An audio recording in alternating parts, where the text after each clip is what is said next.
ഓം ശാന്തി. 25/4/2024. ഇന്നത്തെ മുരളിയുടെ main points. മധുരമായ കുട്ടികളെ, ഈ പുരുഷോത്തമ യുഗം തന്നെയാണ് ഗീത എപ്പിസോഡ്. ഇപ്പോഴാണ് നിങ്ങൾ പുരുഷാർത്ഥം ചെയ്ത് ഉത്തമ പുരുഷർ, അതായത് ദേവത ആകുന്നത്. പുരാണങ്ങളിൽ പറയുന്നത് ഗീത എപ്പിസോഡ് കുറച്ചു സമയമുണ്ടായിരുന്നു. ആ സമയമാണ് ഭഗവാൻ ശിക്ഷണം നൽകിയത്. ആ ഗീത എപ്പിസോഡിന് ശേഷം മഹാഭാരത യുദ്ധമുണ്ടായി. അതിനുശേഷമാണ് പാണ്ഡവരുടെ വിജയം ഉണ്ടായത് എന്നാണ്. ഈ ഗീത എപ്പിസോഡ് എന്നത്, അതായത് ഭഗവാൻ പഠിപ്പിക്കുന്നത് ഈ സമയത്താണ്, ഈ പുരുഷോത്തമ സംഗമയുഗത്തിലാണ്. ഈ സംഗമയുഗം എന്നത് കലിയുഗത്തിൻ്റെ അവസാനവും സത്യയുഗത്തിൻ്റെ തുടക്കത്തിൻ്റെയും സമയമാണ്. ഈ സമയമാണ് ആത്മാക്കൾക്ക് ജ്ഞാനം നൽകി അവരെ പുരുഷോത്തമർ ആക്കുന്നത്. പുരുഷോത്തമർ എന്നാൽ പുരുഷൻ എന്നാൽ ആത്മാവ്, ഉത്തമം എന്നാൽ ശ്രേഷ്ഠം. വളരെ കനിഷ്ഠമായ തമോപ്രധാനമായ ഭ്രഷ്ടാചാരിയായ ജീവിത രീതിയുള്ള ആത്മാക്കളെ ബാബ പഠിപ്പിച്ച് ശിക്ഷണം നൽകി അവരെ ശ്രേഷ്ഠവും പവിത്രവും ദേവതയും ആക്കുകയാണ്. അത് ഈ സമയത്താണ് നടക്കുന്നത്. ഇതിനാൽ തീർച്ചയായും പുരുഷാർത്ഥം ചെയ്യണം. നാം ഈ ജ്ഞാനത്തെ പരിപൂർണമായി മനസ്സിലാക്കണം. അതുപോലെ അത് ജീവിതത്തിൽ കൊണ്ടുവരികയും വേണം. ചോദ്യം: ഏതൊരു കാര്യം സദാ ശ്രദ്ധയിലുണ്ടെങ്കിൽ തോണി അക്കരെ എത്തും? ഉത്തരം: സദാ ശ്രദ്ധയുണ്ടായിരിക്കണം. നമ്മൾ ഈശ്വരീയ കൂട്ടുകെട്ടിലിരിക്കണം. എങ്കിൽ തോണി അക്കരെ എത്തും. എന്തെങ്കിലും സംഘദോഷത്തിൽ വന്നാൽ, സംശയം വന്നാൽ തീർച്ചയായും തോണി വിഷയസാഗരത്തിൽ മുങ്ങിപ്പോകും. ബാബ എന്ത് മനസ്സിലാക്കിച്ചു തരുന്നുവോ അതിൽ കുട്ടികൾക്ക് അല്പം പോലും സംശയം വരരുത്. ബാബ നിങ്ങൾ കുട്ടികളെ തനിക്ക് സമാനം പവിത്രവും നോളജ്ഫുള്ളും ആക്കാൻ വന്നിരിക്കുകയാണ്. ബാബയുടെ കൂട്ടുകെട്ടിൽ തന്നെ ഇരിക്കണം. നല്ല കൂട്ടുകെട്ട് ഉയർത്തും, മോശമായ കൂട്ടുകെട്ട് താഴ്ത്തും. ഈ ഒരു കാര്യം നാം എപ്പോഴും ഈ ബ്രാഹ്മണ ജീവിതത്തിൽ ഓർമ്മിച്ചു വെക്കണം. ഈശ്വരീയ കൂട്ടുകെട്ടിലിരിക്കുകയാണെങ്കിൽ നമ്മുടെ തോണി അക്കരെ എത്തും. എന്തെങ്കിലും മോശമായ കൂട്ടുകെട്ടിൽ പെട്ടു എങ്കിൽ പലതരത്തിലുള്ള സംസാരമുണ്ടാകും, പലതരത്തിലുള്ള പ്രഭാവിതരാക്കുന്ന കാര്യങ്ങളുണ്ടാകും. അത് വളരെ രോചകമാകാനും സാധ്യതയുണ്ട്. അത് കാണുമ്പോൾ, കേൾക്കുമ്പോൾ, മനസ്സിലാക്കുമ്പോൾ നമ്മളുടെ മനസ്സ് പ്രഭാവിതരാകാൻ സാധ്യത കൂടുതലാണ്. പ്രഭാവിതരാകുകയാണെങ്കിൽ തീർച്ചയായും സംശയം വരും. സംശയം വന്നാൽ നാം ഈ വിഷയസാഗരത്തിൽ മുങ്ങിപ്പോകും. കാരണം ഈ ജ്ഞാനമെന്നത് പുതിയതാണ്. നാം ഇത്രയും നാളും കേട്ടിട്ടില്ലാത്തതാണ് നാം ഇവിടെ കേൾക്കുന്നത്. അപ്പോൾ ഇതിനെ സംശയിക്കുക എന്നത് എളുപ്പമാണ്. വിശ്വസിക്കുക എന്നതിൽ തീർച്ചയായും പരിശ്രമം അല്ലെങ്കിൽ പുരുഷാർത്ഥം ആവശ്യമാണ്. ബാബ എന്താണോ പറയുന്നത് അതിലൊരിക്കലും സംശയം വരരുത്. കാരണം ലോകത്തിലുള്ള എല്ലാ മനുഷ്യരും കള്ളം പറയുന്നവരാണ്. കാരണം ഒരു കള്ളത്തിൻ്റെ ആധാരത്തിലാണ് നാം ഇന്ന് നിൽക്കുന്നത്. നാം ശരീരമാണ് എന്നതാണ് ആ കള്ളം. ഇതിൻ്റെ ആധാരത്തിൽ നിൽക്കുമ്പോൾ എല്ലാ കാര്യങ്ങളും ഈ ശരീരബോധത്തിനനുസരിച്ച് വളച്ചൊടിച്ചിരിക്കുകയാണ്. എന്നാൽ ബാബ മാത്രമാണ് സത്യമായിട്ടുള്ളത്. സത്യം പറയുന്നതും ബാബ തന്നെയാണ്. അങ്ങനെയുള്ള ബാബയുടെ വാക്കുകളിൽ ഒരിക്കലും സംശയം വരരുത്. ബാബ നമ്മൾ കുട്ടികളെ പഠിപ്പിച്ച് പവിത്രവും നോളജ്ഫുള്ളും ആക്കാനായി വന്നിരിക്കുകയാണ്.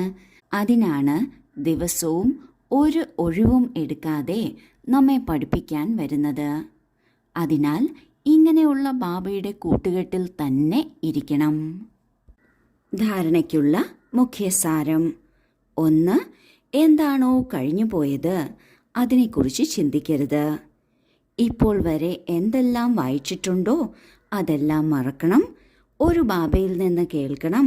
തൻ്റെ ബ്രാഹ്മണ കുലത്തെ സദാ ഓർമ്മിച്ചു വെക്കണം. 2. പൂർണ്ണ നിശ്ചയബുദ്ധിയായി ഇരിക്കണം. ഒരു കാര്യത്തിലും സംശയം വരരുത്. ഈശ്വരീയ കൂട്ടുകെട്ടും പഠിത്തവും ഒരിക്കലും വിടരുത്. ആദ്യത്തെ പോയിന്റിൽ ബാബ പറയുന്നു, ഇന്നേ വരെ നാം എന്തെല്ലാം പുരാണങ്ങൾ, ശാസ്ത്രങ്ങൾ, കഥകൾ, കാര്യങ്ങൾ സ്കൂളിൽ പോയി പഠിച്ചത് എല്ലാം തന്നെ മറക്കണം. മറന്നിട്ട് എന്താണോ ബാബ പറയുന്നത് അതാണ് നാം വിശ്വസിക്കേണ്ടത്. കാരണം ബാക്കിയെല്ലാം ശരീരബോധത്തിന് അധിഷ്ഠിതമായി ഉണ്ടാക്കപ്പെട്ടതാണ്. അവയെല്ലാം നമ്മെ ഒന്നുകൂടി ശരീരബോധത്തിലുള്ളവർ ആക്കുകയാണ് ചെയ്യുന്നത്. അതിനാൽ ഒരേ ഒരു ബാബയിൽ നിന്ന് തന്നെ കേൾക്കണം. അതിനോടൊപ്പം ബ്രാഹ്മണ പരിവാരത്തിൻ്റെ കൂട്ടുകെട്ടിലും ഇരിക്കണം. തീർച്ചയായും ബ്രാഹ്മണ പരിവാരത്തിൽ എല്ലാവരും പുരുഷാർത്ഥികളാണ്. ഒരുപക്ഷെ പരസ്പരം കുറ്റവും കുറവുമെല്ലാം കാണപ്പെടുന്നുണ്ടാകും. എന്നാൽ ആ കുറ്റങ്ങളെയും കുറവുകളെയും മറികടന്ന് അവർ യഥാർത്ഥത്തിൽ ആരാണ് എന്നത് നാം നോക്കുകയാണെങ്കിൽ ഒരിക്കലും ബ്രാഹ്മണ പരിവാരത്തിൽ നിന്ന് മാറി നിൽക്കില്ല. ഒപ്പം എന്താണോ കഴിഞ്ഞത് അതിനെ കഴിഞ്ഞത് എന്ന് മനസ്സിലാക്കി അതിനെക്കുറിച്ച് ചിന്തിക്കരുത്. രണ്ടാമത്തെ പോയിന്റിൽ ബാബ പറയുന്നു, ഒരു കാര്യത്തിലും സംശയം വരരുത്. എത്ര നാം വിചാരസാഗര മന്ഥനം ചെയ്യുന്നുവോ അത്രയും നിശ്ചയബുദ്ധിയായിരിക്കാൻ സാധിക്കും. ഈശ്വരീയ കൂട്ടുകെട്ടും പഠിത്തവും ഇവ രണ്ടും ഒരിക്കലും വിടരുത്. ബ്രാഹ്മണ പരിവാരത്തിൻ്റെ കൂട്ടുകെട്ടും അതുപോലെ ബ്രാഹ്മണരുടെ ഉടയോനായ ബാബയുടെ കൂട്ടുകെട്ടും ഇവ രണ്ടും നമുക്ക് ശക്തി നൽകുന്നതാണ്. അതിനോടൊപ്പം പഠിത്തവും ഉണ്ടായിരിക്കണം. വരദാനം: ആത്മീയ പ്രിയതമന്റെ ആകർഷണത്തിൽ ആകർഷിതരായി പരിശ്രമത്തിൽ നിന്ന് മുക്തരാകുന്ന ആത്മീയ പ്രിയതമയായി ഭവിക്കട്ടെ. പ്രിയതമൻ തൻ്റെ കളഞ്ഞുപോയ പ്രിയതമകളെ കണ്ട് സന്തോഷിക്കുന്നു. ആത്മീയ ആകർഷണത്തിലൂടെ ആകർഷിതരായി തൻ്റെ യഥാർത്ഥ പ്രിയതമനെ അറിഞ്ഞു, പ്രാപ്തമാക്കി യഥാർത്ഥ ലക്ഷ്യത്തിൽ എത്തുകയും ചെയ്തു. എപ്പോഴാണോ ഇങ്ങനെയുള്ള പ്രിയതമ ആത്മാക്കൾ ഈ സ്നേഹത്തിൻ്റെ വരയുടെ ഉള്ളിൽ എത്തുന്നത്, അപ്പോൾ അനേക പ്രകാരത്തിലുള്ള പരിശ്രമങ്ങളിൽ നിന്ന് മുക്തമാകുന്നു. എന്തുകൊണ്ടെന്നാൽ ഇവിടെ ജ്ഞാനസാഗരൻ്റെ സ്നേഹത്തിൻ്റെ അലകൾ, ശക്തിയുടെ അലകൾ സദാകാലത്തേക്ക് റിഫ്രഷ് ആക്കുന്നു. ഈ വിനോദത്തിനായുള്ള വിശേഷ സ്ഥാനം, കൂടിക്കാഴ്ചയ്ക്കുള്ള സ്ഥാനം നിങ്ങൾ പ്രിയതമകൾക്കായി പ്രിയതമൻ ഉണ്ടാക്കിയിരിക്കുകയാണ്. ആത്മീയ ആകർഷണമെന്നാൽ രൂപമോ ഭാവമോ അല്ലെങ്കിൽ പെരുമാറ്റമോ ഒന്നും കണ്ടുള്ള ആകർഷണമല്ല, എന്നാൽ ഉള്ളിൻ്റെ ഉള്ളിൽ നിന്നുള്ള ആകർഷണമാണ്.